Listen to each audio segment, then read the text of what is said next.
Wait a minute. No Surrender is next week? And they're just mentioning this now? Well, add this to the list of formerly relevant pay-per-views that TNA have completely thrown under the bus in recent times. That list is getting pretty long.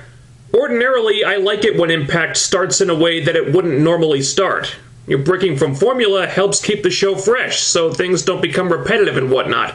So starting the show with Austin Aries, Bully Ray, and Rockstar Spud, on paper, this sounds like it could lead to something really interesting. But then I remember that Aries is one of the talents that appear to be moving on from the company, so this segment is probably not going to have a happy ending.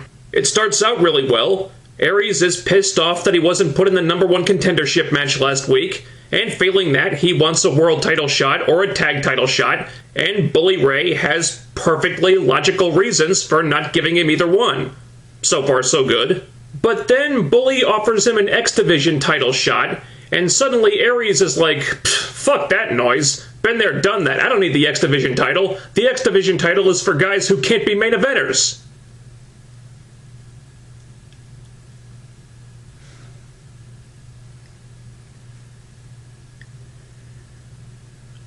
I feel like this was the writers telling us, in their not-so-subtle way, what the X Division really means to the company these days. That all these people who have been complaining to them about how they want the X Division to mean something again are just pissing in the wind. I mean, yeah, Aries was meant to be a heel for saying this, but that's not how it came across. That's not how it felt. It felt like Aries was just telling an uncomfortable truth about the way things really are in this company now. It's disappointing, but was anyone really surprised? No. So Aries makes some disparaging comments about Rockstar Spud. Spud has a problem with this, and the next thing you know, they're having a match at No Surrender with Aries putting up his career against Rockstar Spud's nickname with 1 week of build-up. You know, something like Austin Aries, a former world champion finishing his run in TNA, should be a bigger deal than this. They could have made some kind of big angle out of this to really milk it for all it's worth. God forbid a Triple Crown winner leaving the company actually feel like something important is happening. But instead, this all just feels kind of thrown together, like it wasn't a big deal at all. And as a fan of the greatest man that ever lived, I find that kind of idiotic. But as annoying as that was, there is a bit of a silver lining here. That being that even though Aries' departure is being pretty marginalized, he's going to put someone over on his way out. So at the very least, TNA won't completely waste this event like they did when Bully Ray or AJ Styles or Sting left. And don't try to argue AJ or Sting, okay? What TNA had them do when they left was not putting someone over. And if that's what you think they did, then think a little harder. So Rockstar Spud is hopefully going to get a bit of a rub from Aries when Aries leaves. Now, is that going to help cushion this particular blow at all? I guess it has to. I'm on a hell of a lot of fucking Jägermeister! I don't blame you, Spud. If we're losing Austin Aries, I can't think of a better reason for us to drown our sorrows in alcohol. Chris Melendez cuts kind of a lame promo, once again displaying very little, if any, genuine charisma, and he calls out Eric Young. And once again, their match is uninteresting and not very good. I still don't care about this feud at all. Can we move on from this, please? I want to call attention to this knockout segment because I think this is important. Brooke defending her title against Marty Bell. Now, you may be wondering why Marty is getting a title shot when Taryn Terrell hasn't even gotten her rematch yet. So am I. But that's not the point. The point was the difference in the booking here compared to what happened last week. Yeah, the match could have been better, but it was a competitive match. Marty got her offense in, the Dollhouse were made to look like effective heels, and Brooke ultimately won, but Marty didn't get squashed. She wasn't made to look bad just because Brooke had to look better. Now think about this, and then think about what Gail Kim did to Marty and Jade in that steel cage last week. One is an example of trying to protect your new knockouts. The other is an example of treating your new knockouts like shit just so you can put over someone who doesn't need to be put over. Considering the state your company is in right now, TNA, you really cannot afford to do that anymore. So knock it off. And that's the fishing line, 'cause Shark Boy said so. Well, to the shock of absolutely no one, despite Tigre Uno's challenge, Donald Trump didn't bother showing up. I'm not sure what Tigre Uno was expecting might happen here, since this Impact was taped before the episode where he challenged Trump to show up even aired. So, what was the point of this exactly? They don't even try to salvage this by turning it into an angle about someone or something else. Tigre is just like, I'm right here, but where are you, Trump? Where are you? Where's Donald Trump? Gee, I don't know. Relaxing in a giant luxury mansion overlooking a private beach? Working on his presidential campaign? Using $1,000 bills as toilet paper just because he can? I'm pretty sure Trump isn't losing sleep over this, Tigre. Maybe you should let it go and think of something else to do with yourself.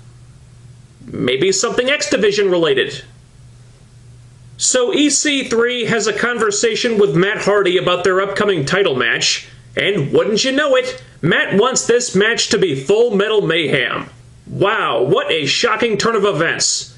It's been so long since we've seen a Full Metal Mayhem match. I mean, it's been a good couple weeks since the last one. Way to space those gimmick matches out so fans don't get sick of them, TNA. We just did Full Metal Mayhem with the Wolves and the Dirty Heels. Can we please not do another one so fucking soon? All these things are starting to run together for me.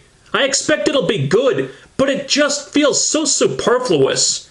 I guess they had to think of something extra to enhance this somehow, since Matt, God bless him, is not a viable world title contender any way you look at it, but the Full Metal Mayhem stuff is just getting tiresome. Especially since they're playing it like Matt is just a stepping stone for EC3 to get to Jeff. I want to care about this, I do. But adding a gimmick to a match on a show that already has too damn many gimmicks just doesn't cut it. Magnus and Mickey versus Storm and Serena. The match was decent, but with this being the capper to the whole feud, it did feel pretty anticlimactic. And knowing what we know only made it harder to care. All four of these people had already left the company or been scaled back to pay-per-appearance deals or whatever the case might be before this show aired. So instead of feeling excited, I just felt depressed about all the wasted potential on the screen.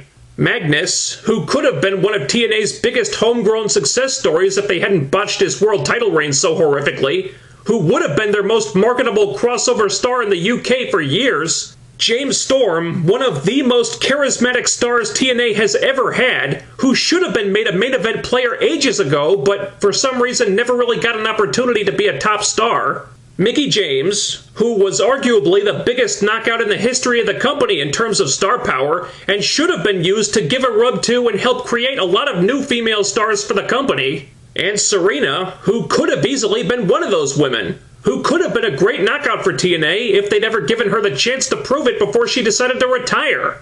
Coulda, woulda, shoulda, that's what all this amounted to in the end. How the hell did that happen? This is how the world ends. Not with a bang, but with a whimper. So with this being the first and only show where TNA bothered to tell us that No Surrender is next week, naturally, they gave the main event segment to Jeff Jarrett's Hall of Fame induction.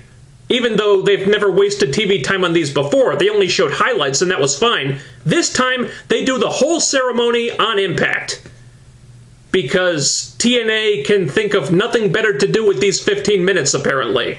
You really have to give Jarrett kudos. He has mastered the art of drawing a sympathy pop like few people in this business ever have. Jarrett's been doing this kind of thing for years, and he's got it down to a fucking science. Acting humble, having that tremor in his voice, crying at just the right time, like when he mentions his family, and then before you know it, he's got that crowd right where he wants them. I would be very interested to learn how many of those beats he had planned out. I suspect it was most, if not all of them. Very shrewd, Jarrett. Very shrewd. So I don't believe for a second that there wasn't some subtle manipulation going on here. But nevertheless, it's a classy speech. He resisted the urge to pimp GFW. And most importantly of all, Karen never once got a hold of a live mic. Thank God. For what it is, the segment is fine, but it still felt unnecessary to me. I don't know why they had to put this on TV, in the main event spot no less, but then I read the taping results, and I see why. And then I just get kind of irritated. Better show than last week. I don't think the Hernandez debacle affected anything here, so hopefully we're over the hump with that now, but there was still a bunch of stuff I didn't care for. And knowing what's coming up in the next few weeks, I have a feeling there's going to be more of that to come. Over. Out.